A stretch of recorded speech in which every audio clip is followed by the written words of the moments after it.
Hey guys, I'm Karthi. So I have about 16 years of experience in the marketing space. I predominantly worked in the tech industry, and I worked for companies like LSF, obviously WSO2 for a little bit, CAMS, Wholebone Assets, and currently I'm like a consultant who advises companies on how to set up their marketing processes, and I also manage CAMS's end-to-end e-learning platform. Lavi, over to you. Sure. So currently co-founder, chief revenue officer of India's largest 100% plant-based food distribution company. Prior to that, I wore several hats, VC, advisor to companies both here in India, where I'm located, in Sri Lanka.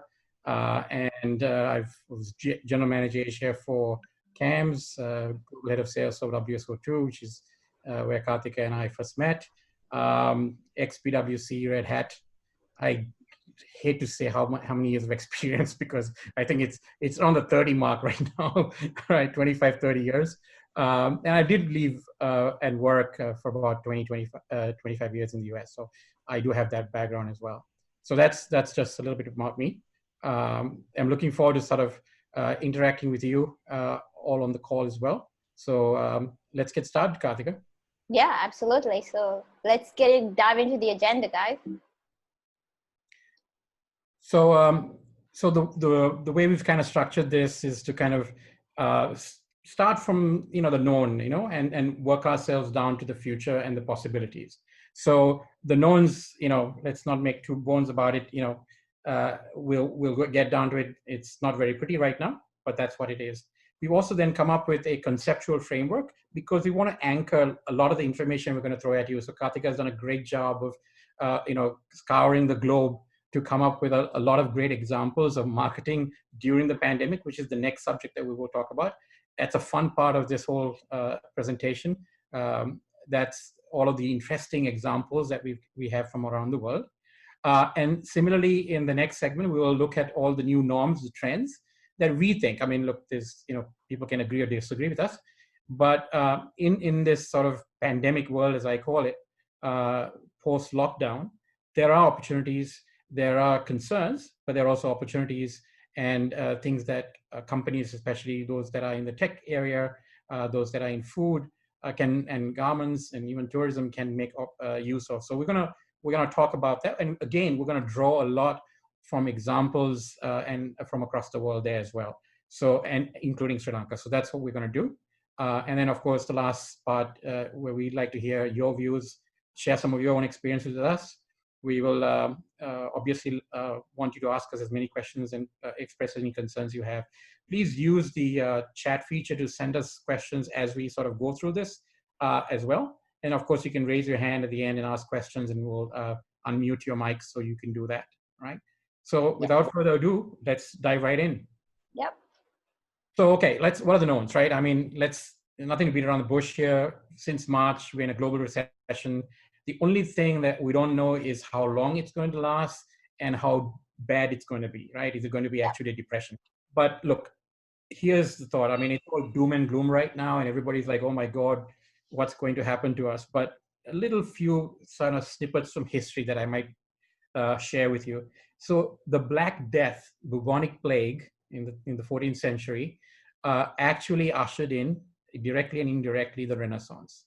And I think, Karthika, you were talking earlier today, there's actually many examples in history where catalyst events have actually ended up creating opportunities and done great things for the world. So I think, look, guys, it's not all doom and gloom. It is, but there's always a silver lining, yeah? And that's what we're going to look at today. Anything else to add on that, Karthika? Yeah, I mean, just tagging on to your point, Lavi, is that most recessions and epidemics have always led to some sort of transformation, because I think people have had the time and the opportunity and the need to transform.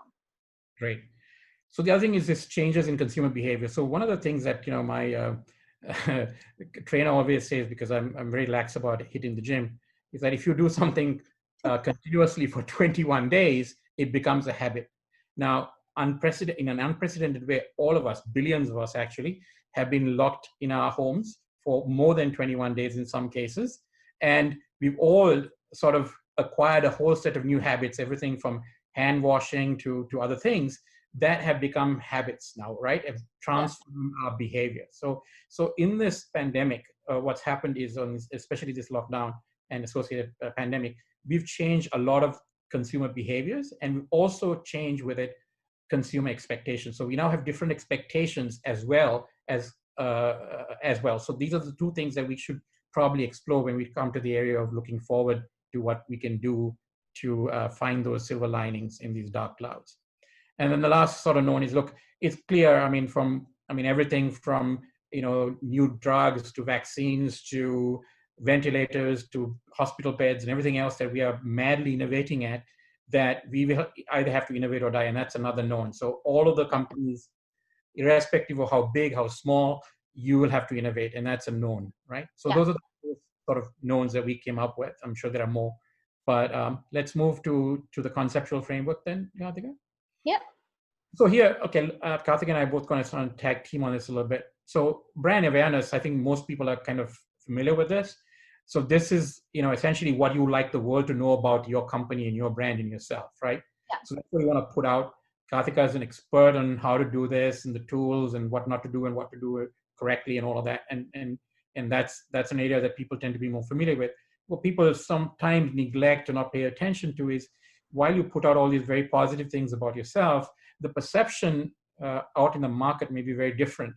And there's two things that drive that. A lot of it has to do with sort of the quality of the output that you're putting, and it could also be that companies, nobody's ever heard of you, so they don't know what you're about. So those two things could impact brand perception.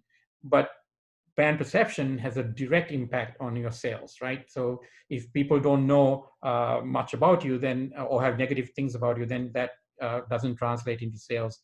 So we need to just keep that in mind. Yeah, and now is a good time, Lavi, for people to talk to their customers and understand what the perception of their brand is out there in the world.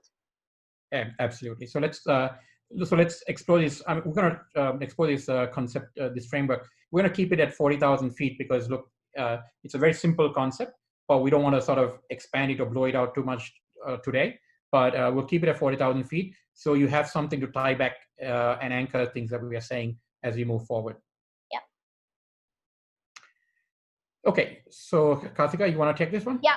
So brand awareness, guys. Obviously, as marketers, we all do a whole bunch of things to get the word out there and get the message out about the company, the brand, and how we want others to see ourselves and how we want ourselves to be represented, right?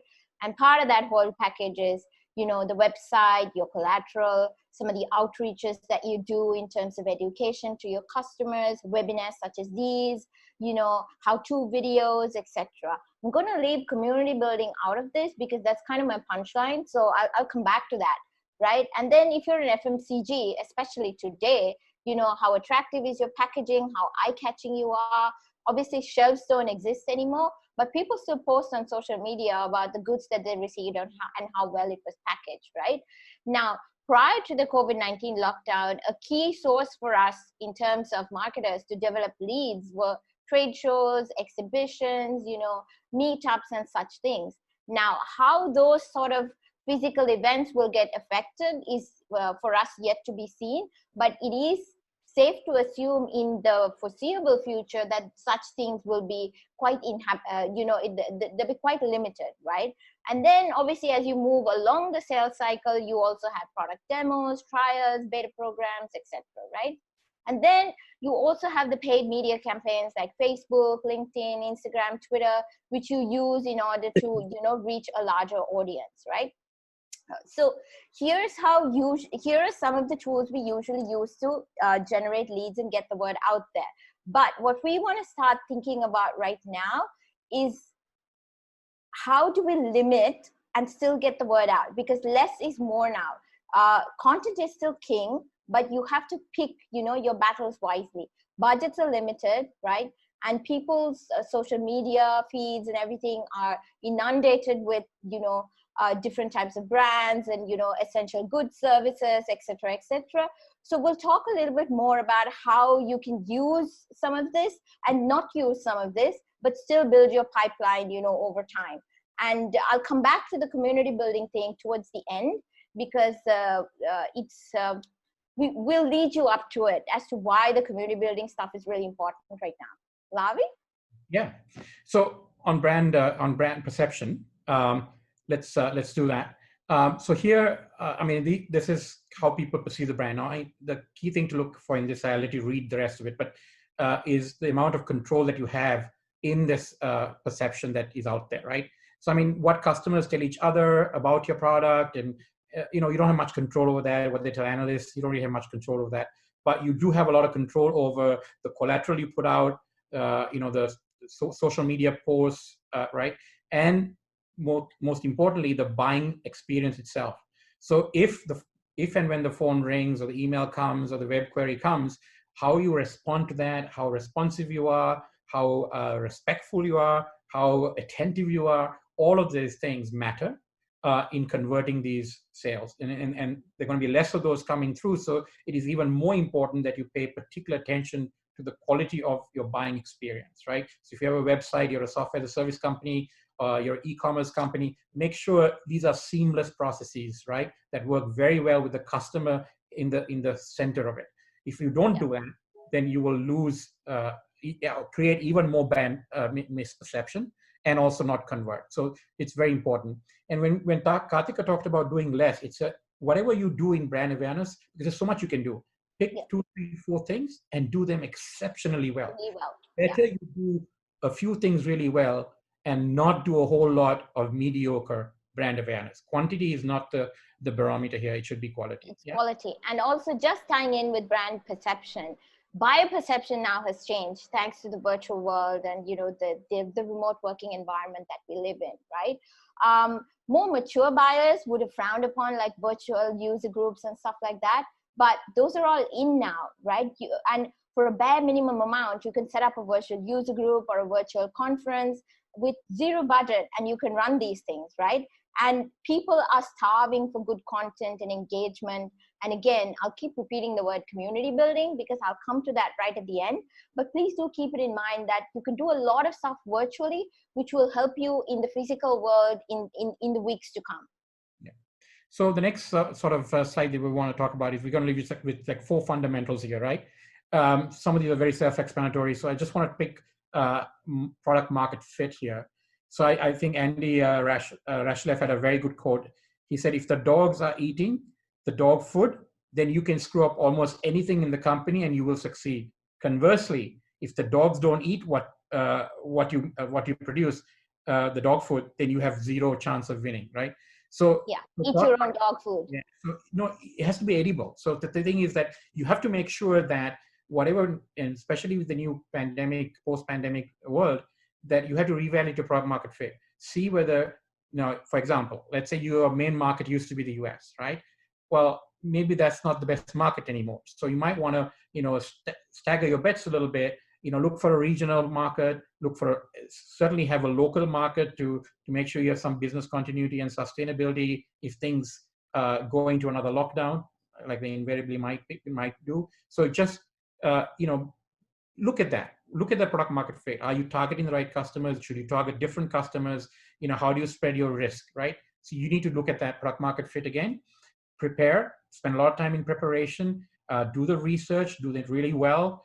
I mean, get down to really, you know, the detail micro level, not only the, you know, hey, this is the industry my customers are in, these are the pain points, this is what their competitors are doing, this is what the competitors are not doing. So, you know, at that level of granularity, take this time, this downtime, as if you would like to call it that, to really prepare the ground for the future. You want to talk a little bit about messaging, Karthik, on that one, or you want to just use? No, I would like to talk about messaging, but more in the within the context of what other brands are doing. Great, let's do that. Let's go to that then. Okay, so what these examples from across the world, right? So Helen Kirkham is a world famous sneaker designer. She actually went out on Instagram, held these workshops on how to design sneakers, and she started sharing IP, very much like what Karthika and I are doing today, right? So this is the new norm. I mean, IP is not some exclusive thing that you kind of hoard now, because if you're going to do community building, to Karthika's point, you need to start sharing IP. People need to actually see value in these events that you're holding. In things that you're sharing, so then they become a part of your audience, they engage with you. So there's nothing, if you hold back, then you kind of retrograde the objective of trying to build a community, trying to build a brand, right? So this is a great example that Helen has done, and she's won kudos for this effort that she's. Yeah, shout out to Helen for sure. But tying it back to our 4 fundamentals, what she's actually doing is preparation. She's doing research. Yeah, correct. Next one. Okay, wow. Yeah. I think this is pretty obvious. So Cadbury's, dairy milk silk brand of chocolates, if you've seen the commercials on TV, it's a lot of sort of smearing, sharing candy bars and licking fingers and all these things that, frankly, in a pandemic world, you're not going to be able to do anymore. So Yeah. these kinds of advertisements and brand messaging will probably have to come off. Yeah. And if you're a marketer, pull these ads out immediately, because the messaging, going back to the 4 fundamentals, the messaging no longer resonates with the buyer perception. Sure. Okay. Karthika, your favorite? Yeah, this is my all-time favorite. So very recently, as COVID started hitting, in the UK, KFC ran a series of ads about how finger-licking good their chicken is, and which is true. We all understand that it's finger-licking good, right? But guess what happened? With all these newfound social distancing and hand-washing techniques for 20 seconds, people reported the ad to the Health Commission, and KFC was forced to pull the ad out, of transmission, and all of their spots were pulled. Now, in my opinion, as a marketer, KFC could have still run this ad had they just put one more slide at the end, which said, hey, we know we're finger licking good, but wash your hands first. Exactly, right? And that would have been a nice play on the ad, actually, yeah. because reinforce that their chicken is finger licking good, reinforce the fact that they're socially aware and are conscious of the current situation, and they understand what's going on in the environment that they're working in. So it would have been good. Okay, so lost opportunity there for KFC. Next slide. Yep. Okay, so like this, I think everybody's seen sort of, people have started to sort of bastardize their brand and break it apart, their logo. I mean, I think that's something that marketers used to cringe if it was even suggested in the past. But today, everybody from McDonald's who've moved their arches to Chiquita to lots of global brands have actually done this. And Coca-Cola was really smart about what they did here. So, they've used their logo in a responsible way to communicate a public service message here, a PSA. But at the same time, they've sort of made sure that Coca-Cola still remains in the forefront of people's mind. Yeah, and they've stayed true to their product market fit, which was always about bringing people together and sharing a Coke. But today, what they're saying is you could still do that, but the only way you can be united is by staying apart. Correct. Okay. Oh, this was also a really good one. Time out became time in. Karthika, this was in the UK. If you guys go to the London version of this online, you'll see they've picked up the 25 best Netflix movies you can stream. They've done a lot of things that you can do from home. So I think they've become really relevant. They've done the marketing to be very relevant in the time frame that they're in. So they've adapted their product market fit. Just going back to the 4 fundamentals, they've adapted their product market fit to suit the changing times. Great. Your favorite, Lavi. I know. So pub in a box, brilliant idea. And then they also did the right thing by hiring out-of-work musicians to deliver this in the areas that they could find them to do that. I think that was a smart move. The other thing that when I first saw the Chipotle saying, hey, let's have lunch together over Zoom, I thought that was really a sort of a crazy idea, because the last thing I thought was, I don't want to eat my sandwich in front of other people. So, but I'm obviously not clued into the times, because everybody was talking about Corona beer being infectious, and they was talking about how Corona sales would crater, and I think for a time they did. But the last week Nielsen data reported by Credit Suisse says that Corona beer sales have gone up 50% because they're having happy hours, and in these Zoom happy hours, guess the beer that they're drinking? Corona. Yep. Right. So that's a silver lining they found. Unfortunately, Mexico has just stopped the production of Corona beer because they don't consider beer to be an essential food item. Unlike here in Haryana, where alcohol is an essential item and they even deliver it to your house. You live in the right city, Lavi. Anyways, just tying it back into community building, guys. What Chipotle, Corona, Signature Brew, all of them are doing really well is bringing their communities together virtually. Great. Okay, we have a couple more. Yeah, this one's a local one. Yeah, so this is a shout out to Eat Me Global, one of our local apps here in Sri Lanka for some of our global audiences out there.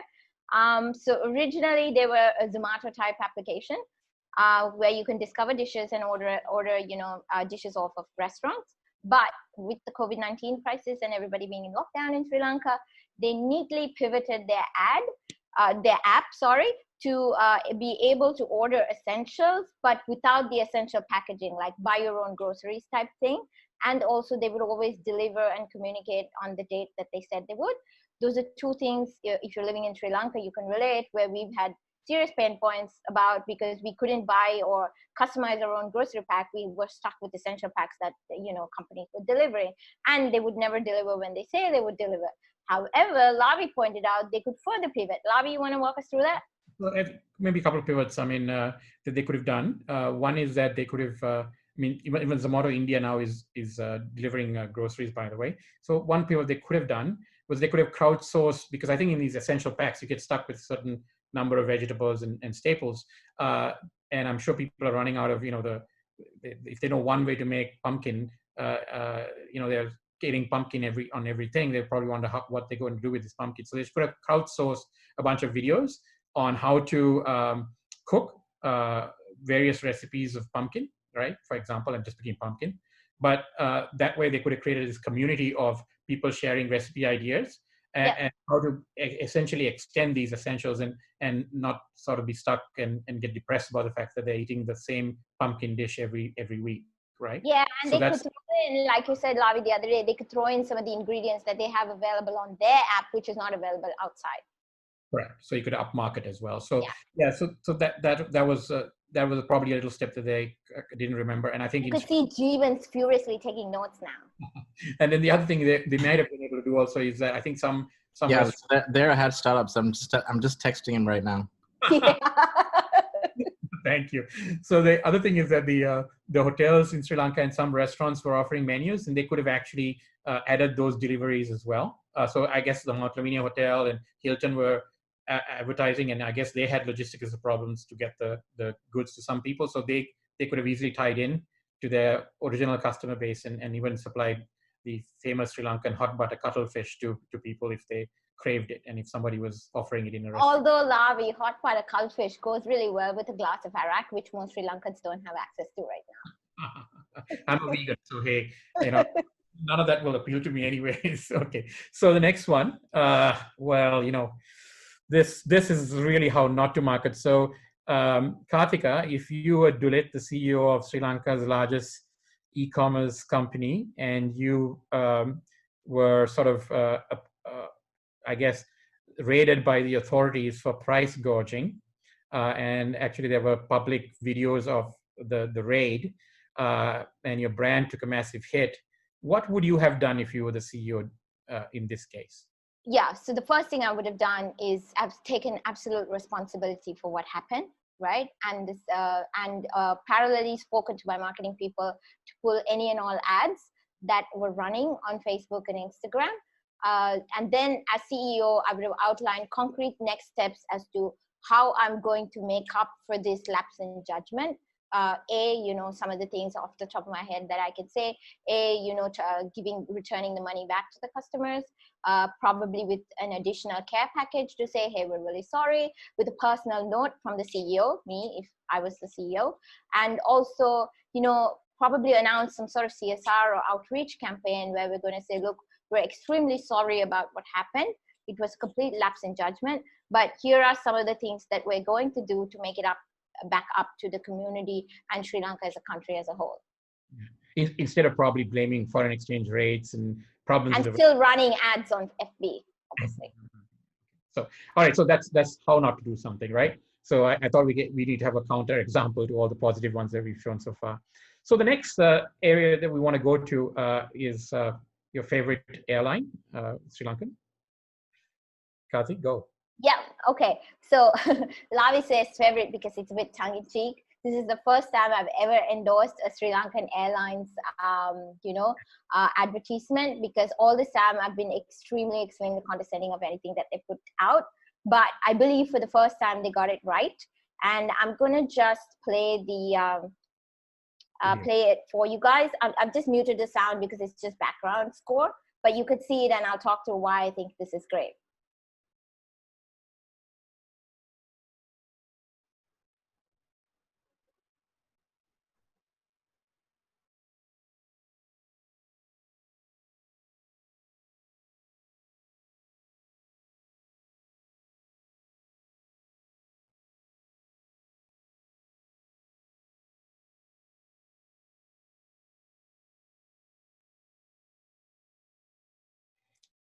Great one.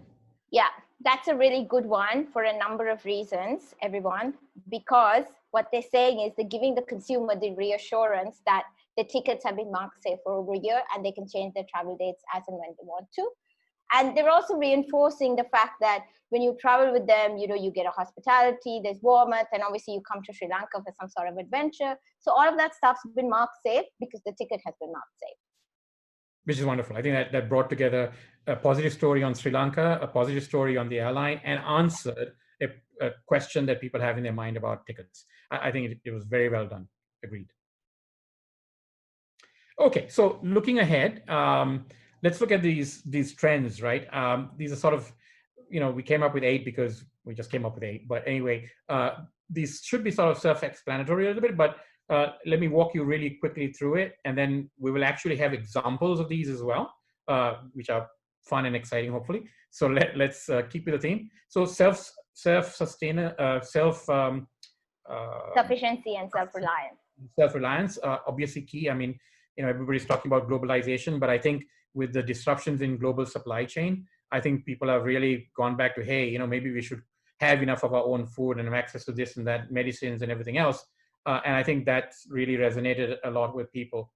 Just a interesting factoid for all the listeners out there. I don't know whether you know this, but India supplies 40% of all generic and over-the-counter drugs to the US. Yeah. Right. So, I mean, if India wanted to give Donald Trump a really bad headache, it could say, hey, look, we want the medicines, all of it, not just hydrochlorochlorine, but everything, right? So it's just shows how, how these global supply chains have really spread across the globe. And, while, people can argue about globalization or not, I think a trend that we can see is certainly people are yearning, customers are yearning for self-sufficiency and self-reliance. The next thing is contactless and cashless. I think this is relatively self-explanatory. I'm wondering whether with the pandemic it's actually killed COD, cash on delivery, as a business. It probably has. And then so the other question is, the larger question is, will this be the new norm? I mean, will we actually go cashless eventually?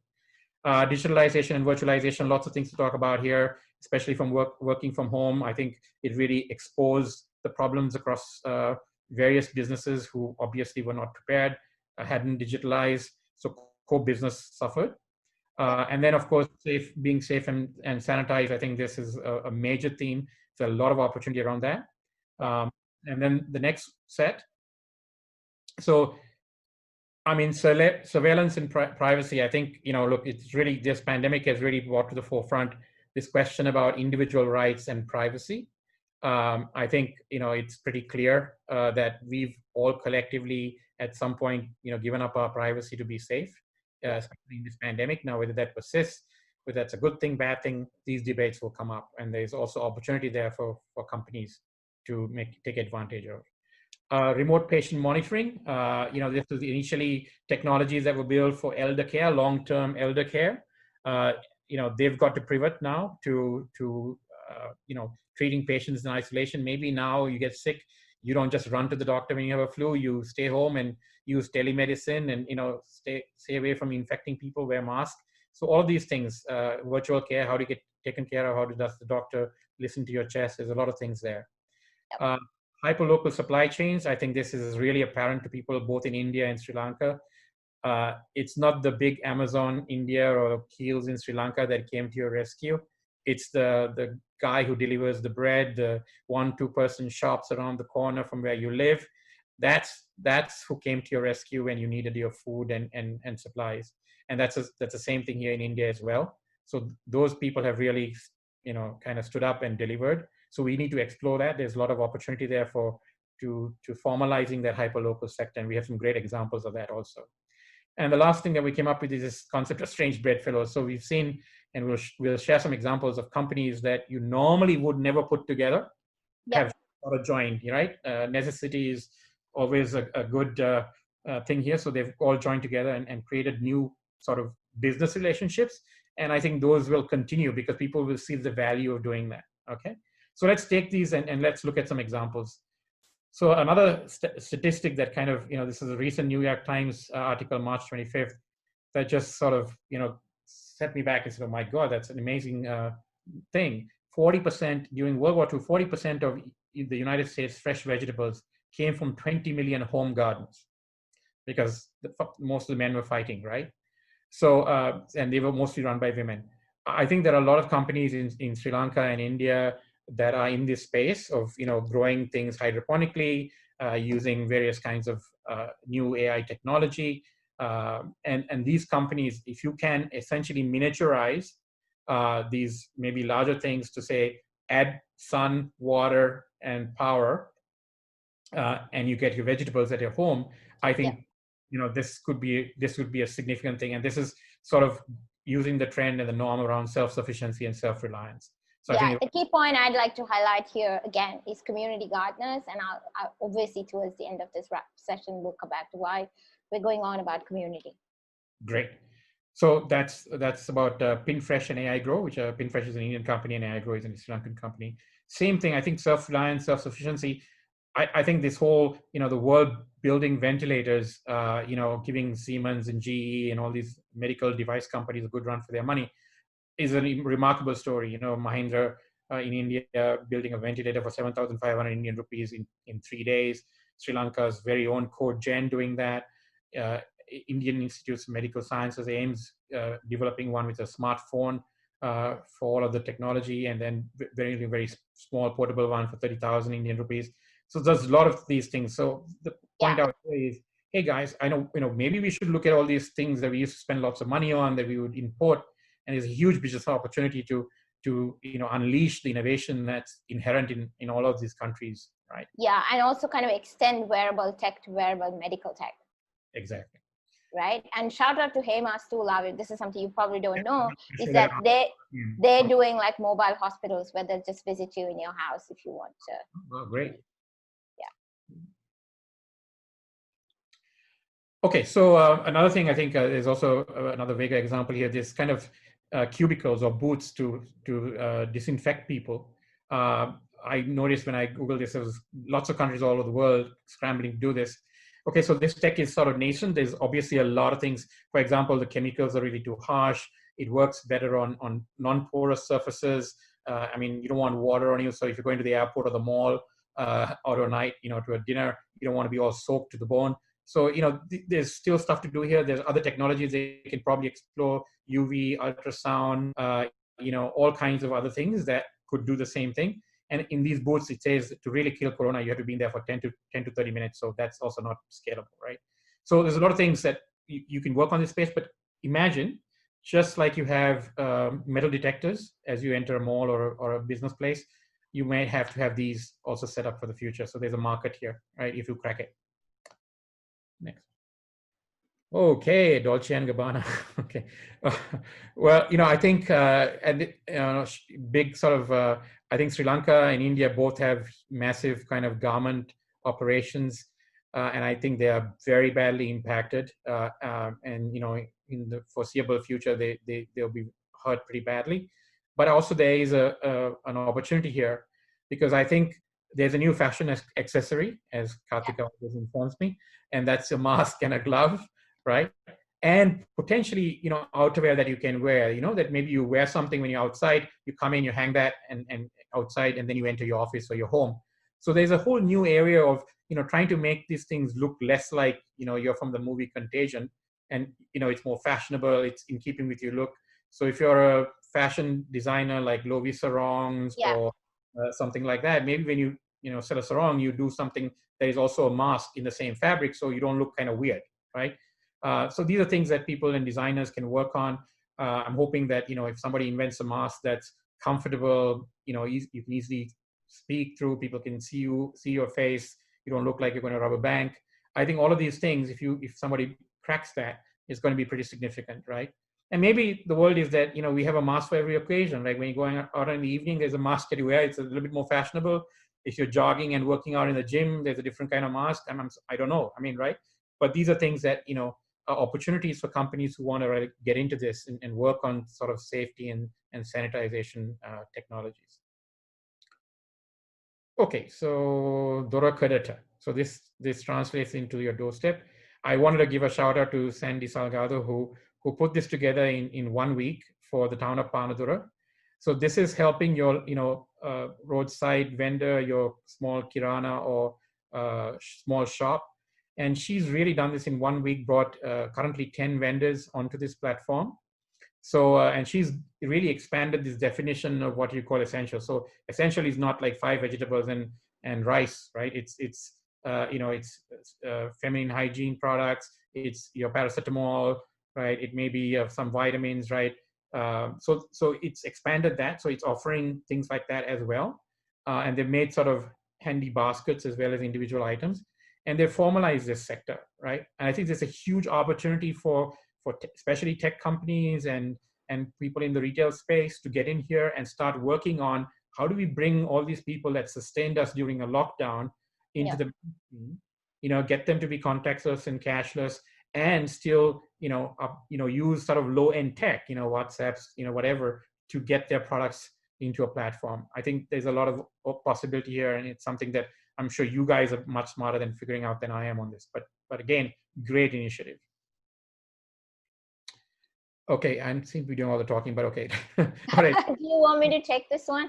I will take it. I'll take 2 minutes and then you take the rest. So Step.io is a company that, I know Vikram Chalana, he's the main investor. He's out of Washington State in the US. Great gadget. You have a thing that you put onto your mobile phone.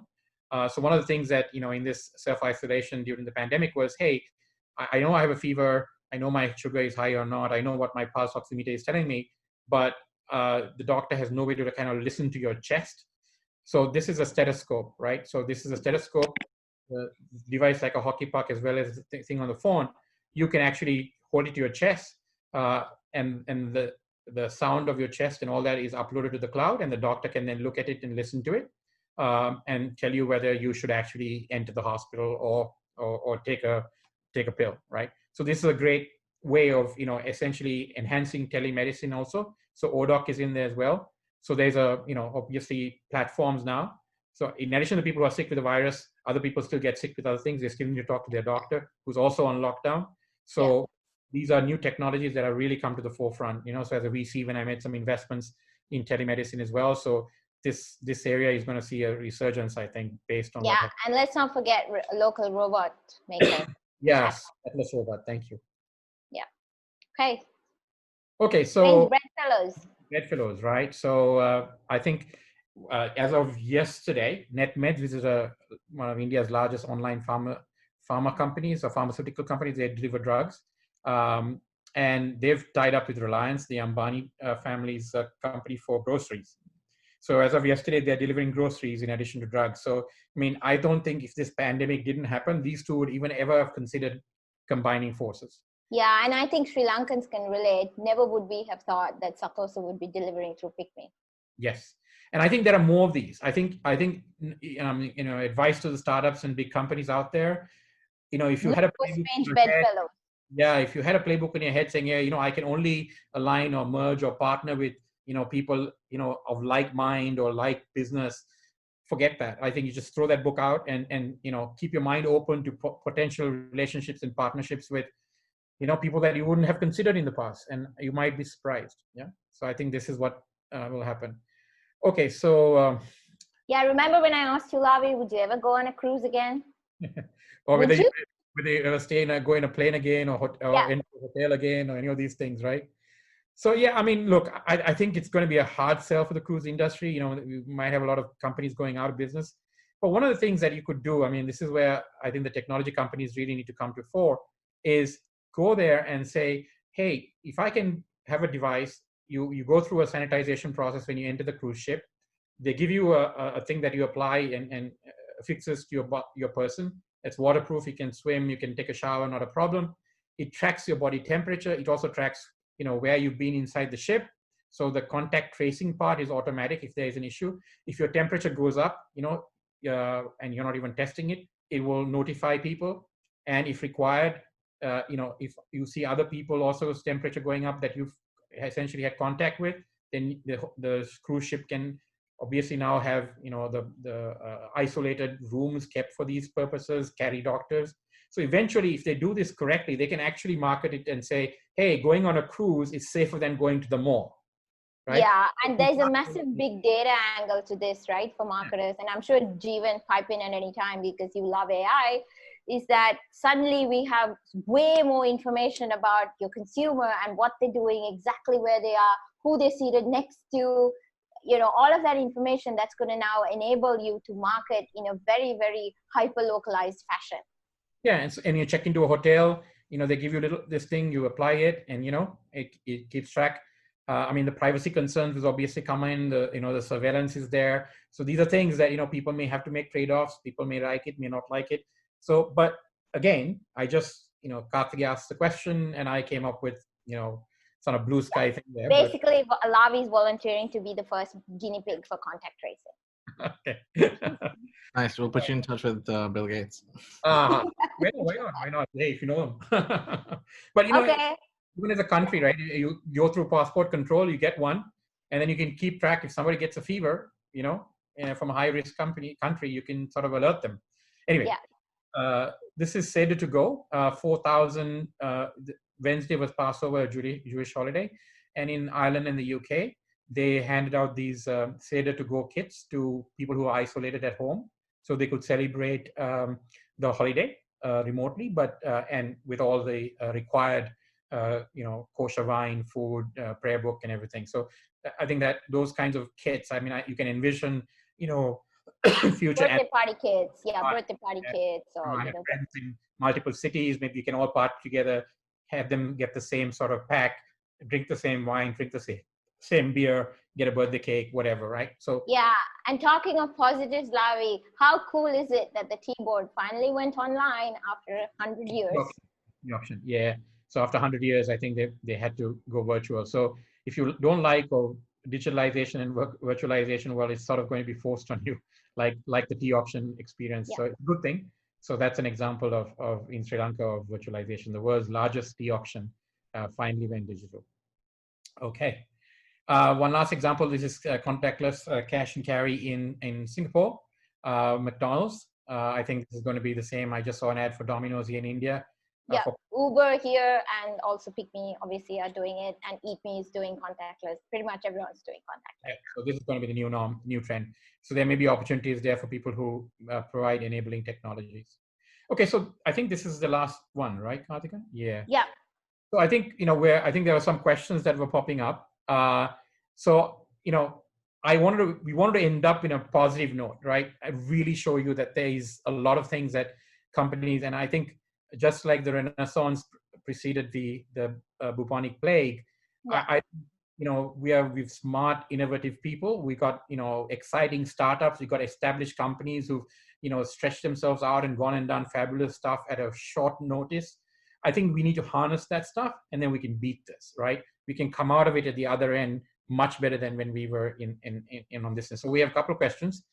What about the marketing? This is from Riza. What about the market home gardening during and after the pandemic? The reason I'm asking is I'm a startup that focuses on being able to initiate home gardening for the local people of Sri Lanka using the concept of hydroponics. Yeah, as I said, I think there's a huge market there. I think you need to package it that way. I was suggesting to somebody at PinFresh the other day that maybe you do like an AMC, like not everybody has a green thumb. Like my wife has a green thumb. If I grow something, it'll probably die. So I think what you need to do is to sort of, say, look, I'll come to your house, I'll set it up, but I'll come like once every month, check up on it, check the nutrient levels, put new seeds, whatever, and people sign up. It's a paid and service. You can do it as a SaaS model, right? Where people it could be like a recurring revenue stream that you build for your company. And interestingly, Lavi, just going back to Riza's question, this ties in nicely with the conversation we had the other day, where Lavi was saying, after all of this, are people going to forget about the sanitization, about the contact tracing? And I asked the question, as marketers, do we let them forget? Yeah, and we shouldn't. I mean, I think let's look, billions of Indians who or a billion Indians who probably never heard of hand sanitizer now does, and lots of people, including myself, who didn't used to wash their hands 6-7 times a day now do. So I think look, there's a lot of change behaviors, and I think people for home gardening, I think there is definitely going to be a renaissance. I mean, they did it during World War II, as you saw. I think this is be a good thing. I think we just have to package it properly so that we can do that. I mean, you could even have the technology embedded in the hydroponics and the garden to alert to say, hey, look, it's running out of water. So you on a proactive basis call them up and say, hey, your plant just told me it needs water, right? Yeah.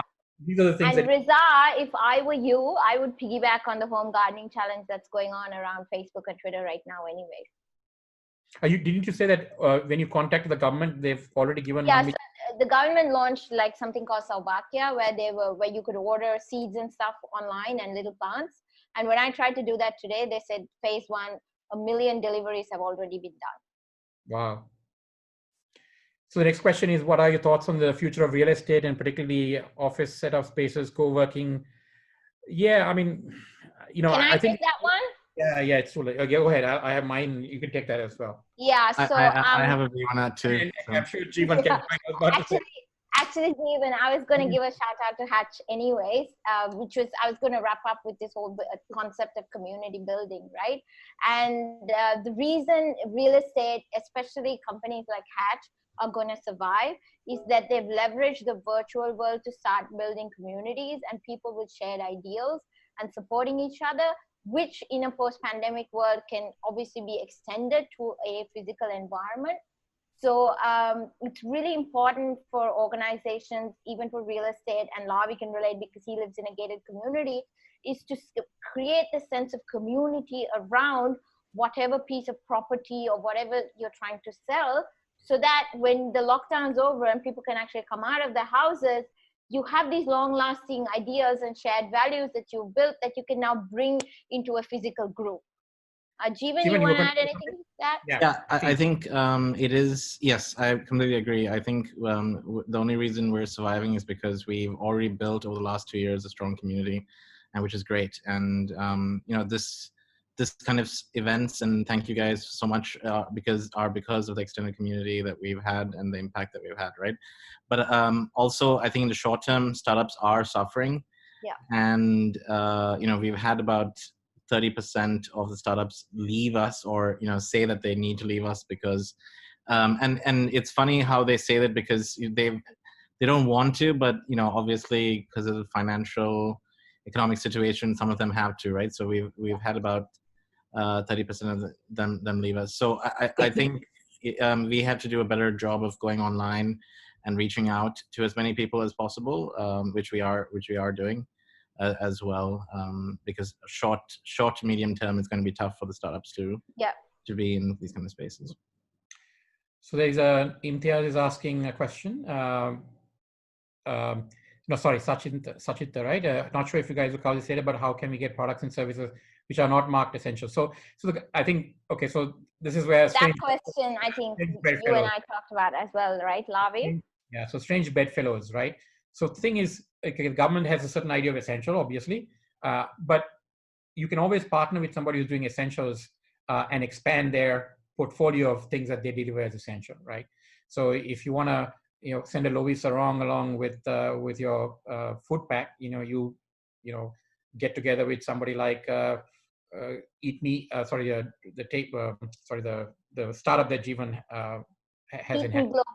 Global. Yeah, the name didn't stick. Eat Me Global or Dorata, and you do it, right? And I think that's how you could do that. Are you sort of skirting the definition? You may be, but hey, if you're the first to do it, you probably be okay with that. Yeah. If you're a video interviewing company in Sri Lanka, what's your thoughts on marketing the product and who to sell? So I think here, content is sort of key, right? So understand, again, this is product market fit.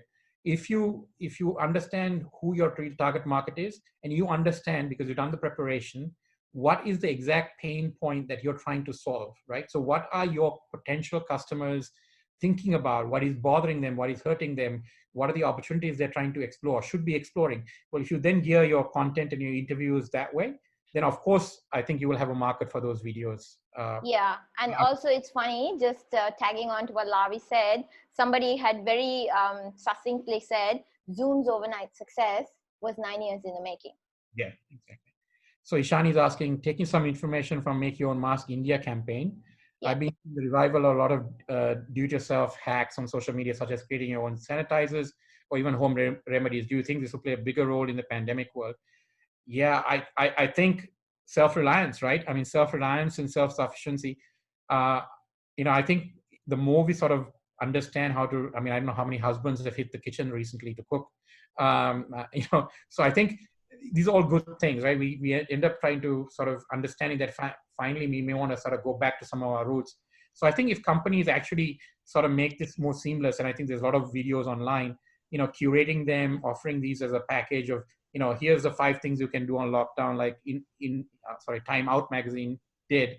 I think these will all be good things. And I think there is a lot of self-reliance that will come in. I think that's a future trend for sure. Yeah, it's self-reliance and also hyperlocalization, because what Ishani can do is then, if she lives in Panadura, for example, partner with Dora Porter and deliver her homemade mask. Yeah. Well, she's actually lives right across from me here in Gurgaon, but. Oh, okay, sorry. So a lot of IT companies are now focusing on building e-commerce platforms for startups, and a lot of stores are going online. What are your thoughts about the future of this? Yeah, so I think again, I mean, e-commerce. So I think there was an example of using the hyper local need and then building an e-commerce platform to support that. So again, I think product market fit.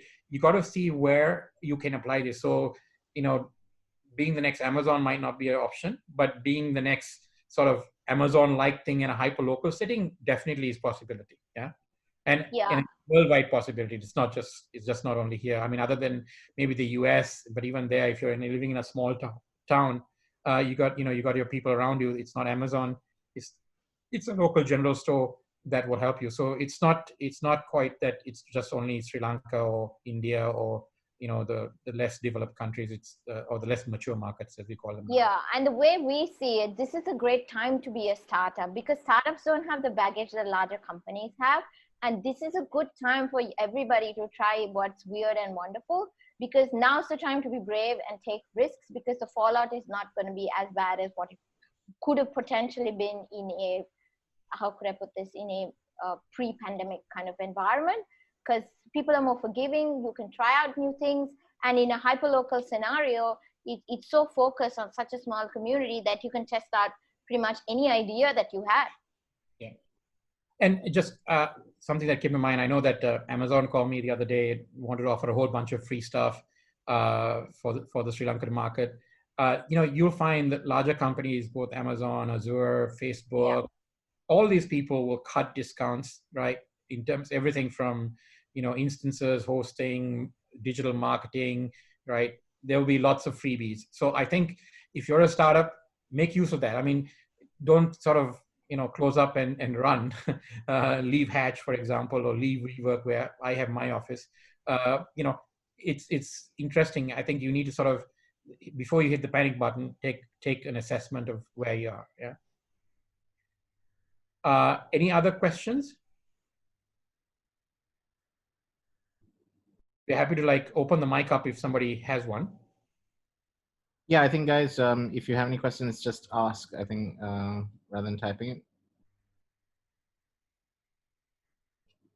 Can I ask a question from the group?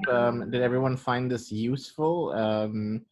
And I think a lot have, and saying thank you very much.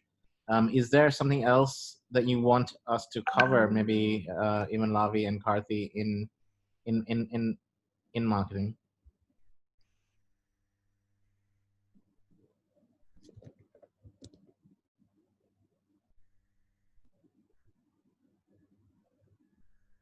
So David is asking, One, e-commerce value proposition is that a winner will take it all. So do you think it still be the case? No. Yeah, I don't think so. Yeah. No, Yeah. I think this virus has been a great equalizer in the sense that one, it's just like social media kind of allowed us marketers to reach a whole new, slew of consumers that we probably wouldn't have had a chance to reach.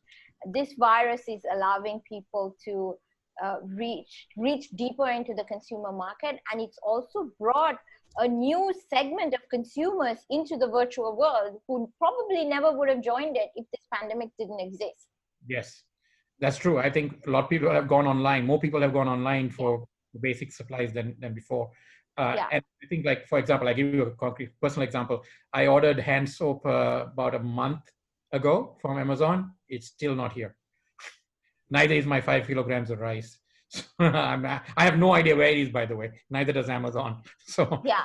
And this ties in really well with the whole contact tracing thing, Lavi, which we missed talking about a little bit more. But now that we do have time, contact tracing will probably not be limited to humans. It will probably, it'll be more.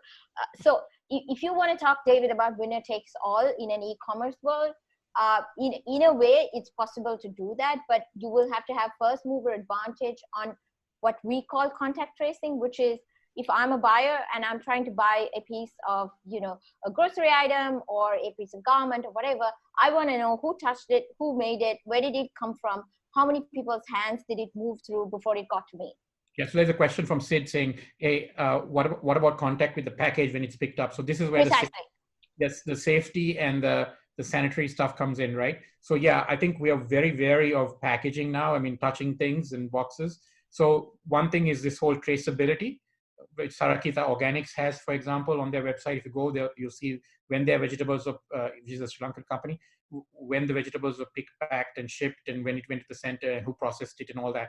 So traceability will be a big thing. But in addition to that, you will have products you will have to build, and you still have to come where the packaging, for example, has maybe a nanotechnology Yeah. filters, repels viruses or things like that. So or there'll be a device. You get the package, you use gloves, you put it into this thing, and it sanitizes the whole box, and then you can open it.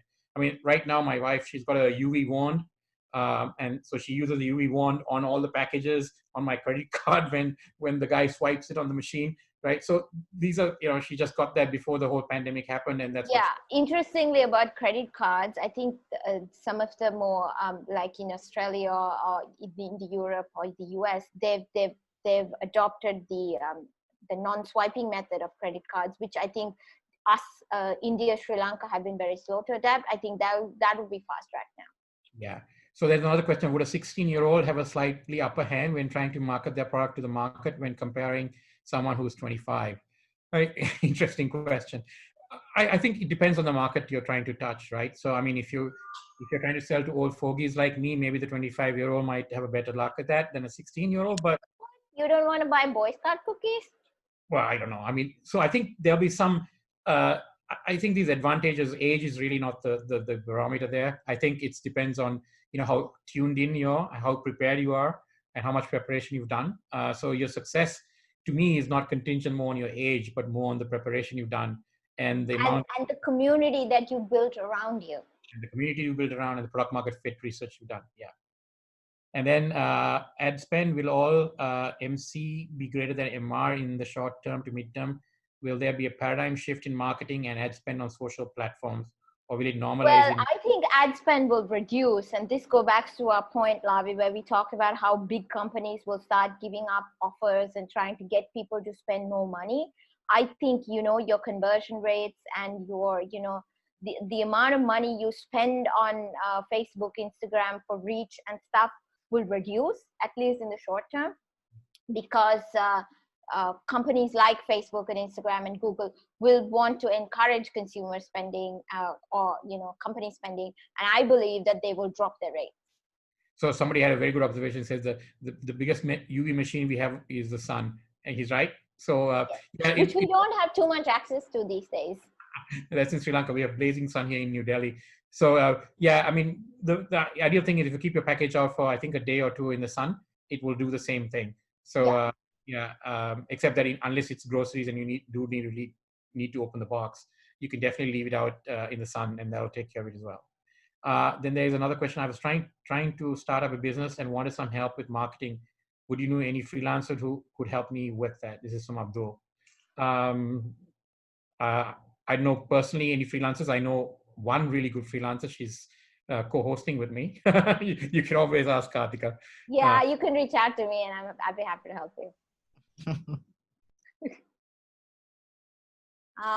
Do you want to go through, are there any more questions, Ravi, or do you want to go through some of the really cool wrap-up slides that we have? You can flash your wrap-up slide, the community building slide, because I know you're... Yeah. So guys, I really, really cannot stress enough about this, right? Content is still king, right?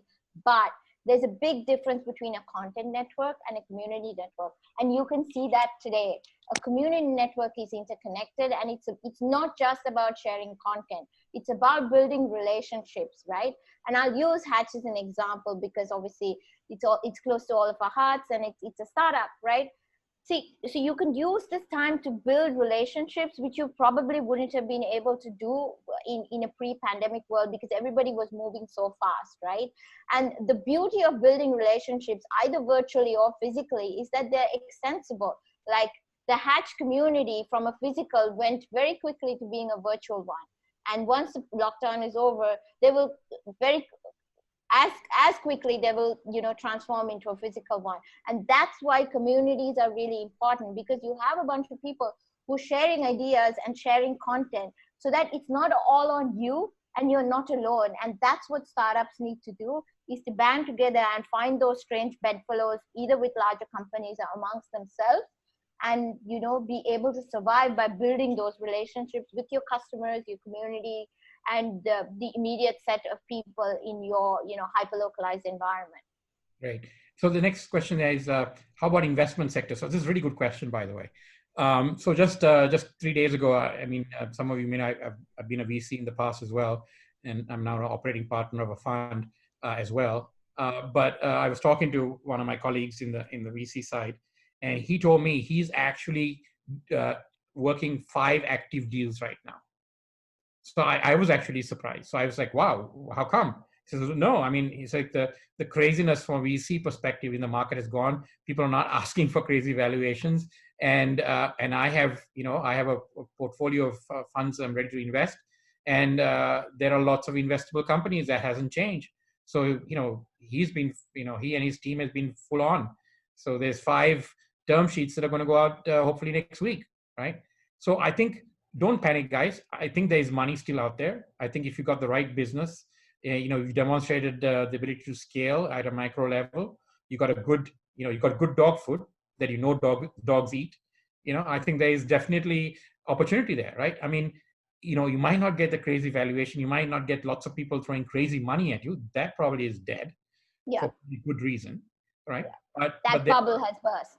Yeah, and that bubble's burst, and that's okay. It's probably a good thing. So if you have a solid business and you have a good idea and you've shown that you can execute and you have a good team, people are very important, then I think it's investable, right? And so don't worry about that. It'll come around. I mean, this shock wave that we're going through, give it a month or two, and the smart VCs like my colleague, he's already on it. He's already making investments. So Lavi, let me ask you in closing a little bit of a question, right? If you were still VP or Global Head of Sales, Chief Revenue Officer rather, of WSO2, what would you do to market a middleware company now? Well, you can put the slide up. So I don't know anybody from my past WSO2 is on this call or not, but if you were, this is the makeover I would do, right? So you have some great logos that some of which I helped bring on board, but the point here is, target your marketing so you sort of bring what the customer is sort of feeling and impact by, and then bring your technology. So don't say you have a fast ESB or XYZ technology, but talk more about how that your customers use that to transform the business, especially in this time frame, right? So these are some, I mean, I know that these numbers are accurate because I'm no longer associated on a day-to-day basis with the company, but I'm sure they could come up with these if the right accurate numbers, and the numbers might be even more in terms of the millions. So this would be how I would, Karthika and I would remake their marketing. Yeah. How will this affect accounting services like chartered accountants kinds of firms? So yeah, I think you know, I don't know. We'll still need to submit returns, I am assuming, and do all of those things. I mean, I don't think there's. I mean, I don't know. Ever since GST and demonetization hit India, you know, my chartered accountant's been really busy. I don't think he's going to be any less busy than because of the pandemic. Yeah, I In think. fact, they would probably be more busy because they would have to help organizations the world over look through what the benefits that each government is offering and how each company can leverage those things. Yeah, I mean, very good point. I mean, all the incentives that are out there, you know, there's a bunch of regulatory work, I'm sure, also with, you know, layoffs and people, you know, taking pay cuts and everything else. I'm sure all of those will require accounting services. Yeah. Okay, so we are at 10 minutes past the hour. We are happy to sit and stay. If anybody wants to leave, that's fine as well. Or we can wrap up and so up to the organizers of the event, not a problem from our perspective. We're happy to take 5 more minutes of questions if that's fine. Again, Lavi, Kati, thank you so much for this. I think, guys,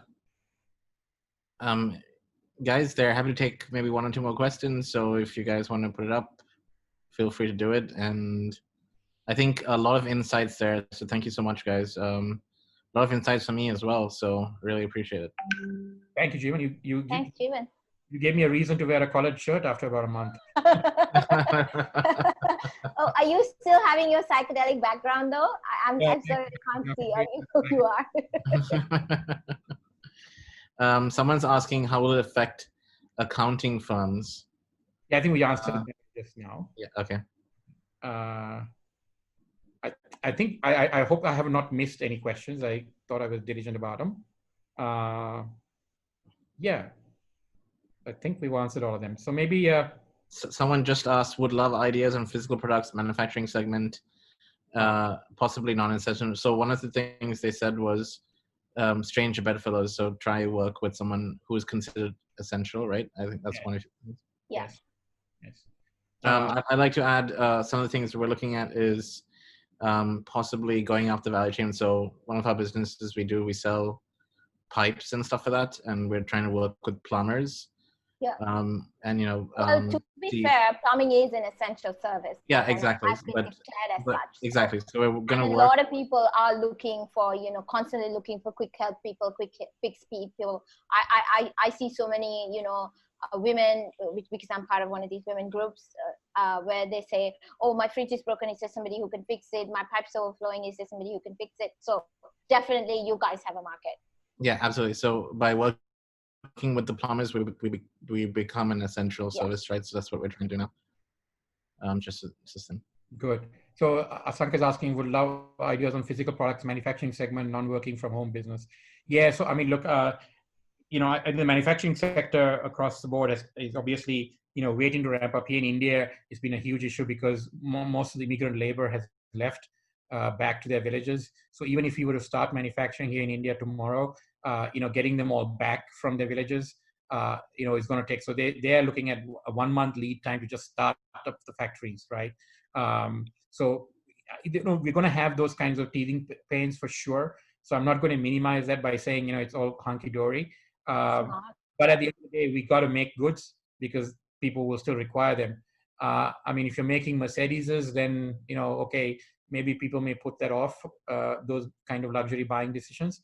But again, I mean, I think eventually once people... Asanka, why don't you have a virtual Lovi Sarang party? Virtual Lovi Sarang party? Yeah, why not? There are so many people who have a sarong. Yeah. How are you chilling with Lovi? Yeah. Chill with Lovi or, you know, something similar, but have a virtual sarang party, you know, a more high-end version of the Padru party.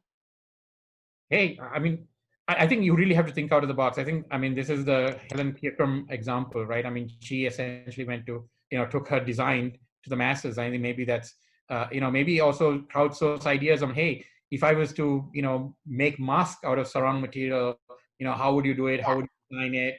You know, maybe share how you design the sarongs, how you come up with ideas, Asanka, so you build on your own personal design brand, right? and people understand your design thought process, that's also very important, because then they say, oh, this is not just a sarong, it's actually architected, right? There's layers to it. I think that kind of knowledge, because people have the time to engage, Yeah. use it. Yeah. I mean, So eventually you have the little black sarong, you could have the little black mask. You have the activewear sarong, I believe. You could have the activewear mask. And well, masks are non-essential. The fact that they're designers, the government doesn't care. Yeah. Okay. I hope that helped, Asanka. So thanks again, guys. Jivan, I think we can wrap up now. Yeah, absolutely. Thank you so much, guys. Thanks Really for having appreciate it. us, Steven. Thanks for coming, Thanks. guys. Yeah, really appreciate it. Thank you. Thank you.